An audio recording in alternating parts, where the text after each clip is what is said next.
Le Grand Matin Sud Radio, 7h-10h. Patrick Roger. Il est 7h40 sur Sud Radio.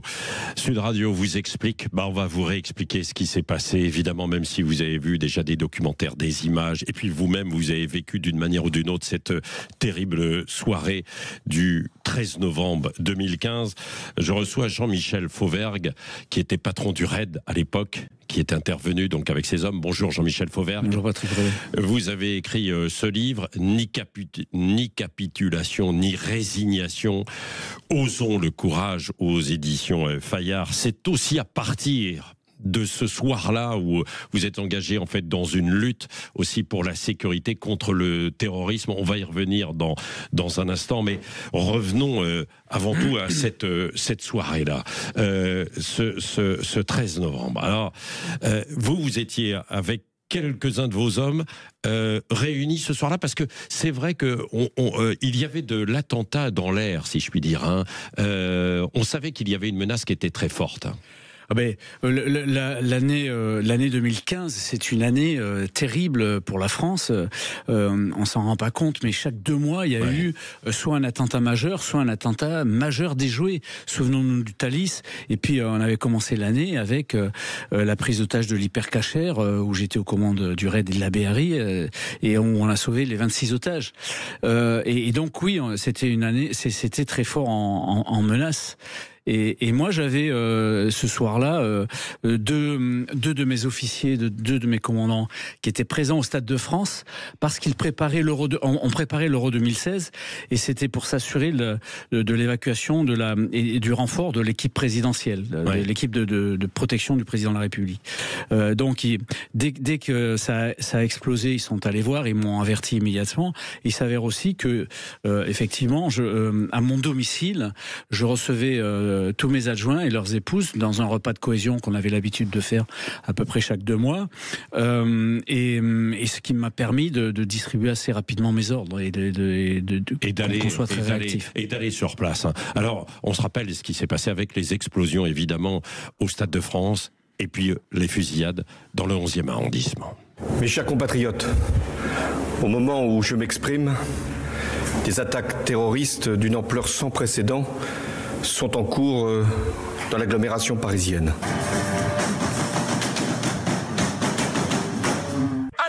Oui, on se demande dites au Bataclan, des gens avec des kalachnikovs. Il y a une fusillade au Bataclan. Dans le Bataclan, madame? Une fusillade.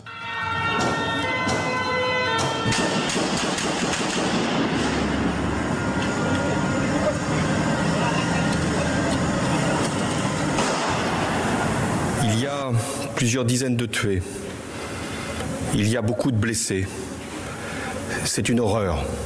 Voilà, une horreur que vous découvrez parce que vous arrivez donc au Bataclan vers quelle heure, Jean-Michel Fauvergue? Je me rappelle plus exactement l'heure, les choses se mélangent. Ce que je peux vous dire, c'est que les premiers à intervenir, d'abord, c'était la BAC parisienne avec un commissaire de police et son chauffeur policier qui très courageusement sont rentrés, ont ouvert le feu avec le peu de moyens qu'ils avaient, ont ouvert le feu et ont fait exploser ou impacté, où il s'est fait exploser tout seul, je sais plus.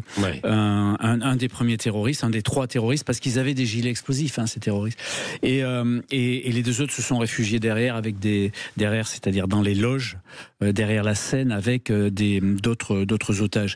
Et assez rapidement, le chef de la BRI avec une équipe rapide de la BRI, une dizaine d'hommes à peu près, est arrivé sur place, en même temps que mon adjoint, puisque je l'avais dirigé vers Paris, mon adjoint et l'équipe rapide du RAID, donc ils étaient à peu près une vingtaine, a commencé à tenter de sécuriser le Bataclan. Et moi, je suis arrivé sur ces entrefaits, je suis allé chercher les équipes lourdes, je suis arrivé sur ces entrefaits, il y a une équipe lourde qui est partie rue de la Fontaine-au-Roi, parce qu'on nous signalait des terroristes rue de la Fontaine-au-Roi. Ils ont mis toute la nuit, une bonne partie de la nuit à sécuriser. En fait, il y avait personne. Mais moi, je suis allé au Bataclan directement avec une équipe lourde.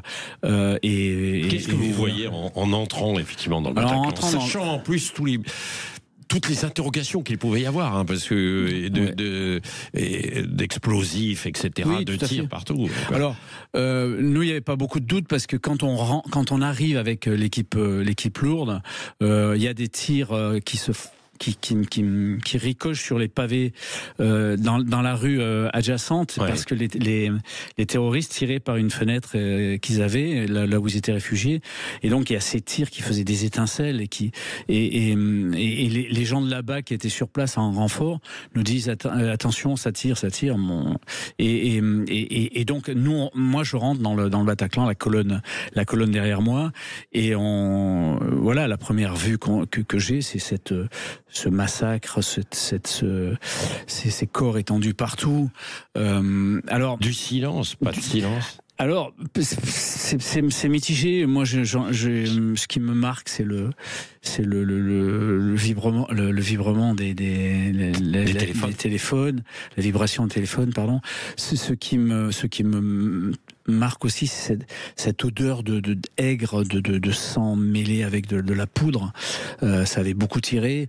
Et puis ces spectacles. Alors le spectacle, pour le coup, quand moi je rentre dans le Bataclan, j'individualise pas les morts. Je vois une masse, un magma. Excusez-moi du terme, d'un magma. Les morts, je les individualise après, quand l'opération est terminée. Et là, c'est terrible. Oui, bien sûr, et là ça va prendre effectivement un petit peu de temps, bien sûr, pour se rendre compte de tout ce qui vient de se passer, et ce n'est pas terminé, quoi, bien sûr, parce que après, il y a la traque aussi, quoi, et vous allez être avec vos hommes, effectivement, pour la traque, pour Abaoud notamment, quoi. Hein, après. Oui.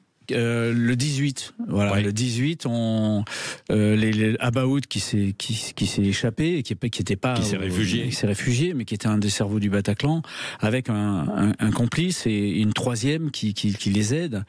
Eh bien, ils se font repérer avec des gilets explosifs, puisqu'ils étaient habillés. Avec de grosses parkas qui cachaient, on s'en doutait, des gilets explosifs. Ils avaient été filmés par les services, par la DGSI en particulier, et voilà, moi j'ai le sous-directeur de la police judiciaire qui m'appelle le soir du 18 à 22h et qui me dit voilà, on les a repérés à tel endroit, c'est pour toi, c'est pour tes hommes, et c'était à Saint-Denis. Et donc on monte une opération en commun avec la DGSI et les services enquêteurs de la PJ, et on se rend. Jean-Michel Fauvergue, comment étaient préparés vos hommes parce que c'est vrai qu'il y a eu la menace terroriste pendant des années auparavant, dans les années 80-90, effectivement, c'était des bombes qui étaient placées dans des trains, dans des wagons, effectivement, dans des bâtiments. Là, c'était d'une autre nature, quoi, avec des attaques en milieu urbain, quoi, comme ça. Les hommes du RAID comme de la BRI étaient préparés à ça? Oui, mais les hommes sont préparés à ça, du RAID, de la BRI, j'ajouterais le GIGN, mais toutes les autres équipes. Ils sont préparés à ça parce que c'est leur rôle. Et puis, on avait aussi analysé la menace de ces djihadistes terroristes. On savait qu'ils voulaient mourir les armes à la main et qu'ils se rendraient pas, et que la négociation était inutile. Ça, on l'avait déterminé, en particulier avec le chef du GIGN toute l'année précédente, et on l'avait transmis à nos hommes politiques, en particulier au ministre de l'Intérieur, qui avait intégré ça et qui savait que il faudrait faire vite pour sauver des otages. Mais on n'est jamais préparé. On se prépare au combat, on se prépare à recevoir des coups de feu, on se prépare à tout ça. Le RAID va là où plus personne d'autre ne va, mais on n'est jamais préparé à un massacre généralisé. Et je me demande qui peut se préparer à ça. Personne, y compris nos militaires en situation de guerre. Oui. Alors dans votre livre, Jean-Michel Fauvergue, 10 ans après, justement, on se pose la question, parce que vous dites ni capitulation ni résignation, et osons le courage, mais vous évoquez des renoncements dans notre société tout de même, quoi. Bien sûr. À quel niveau ?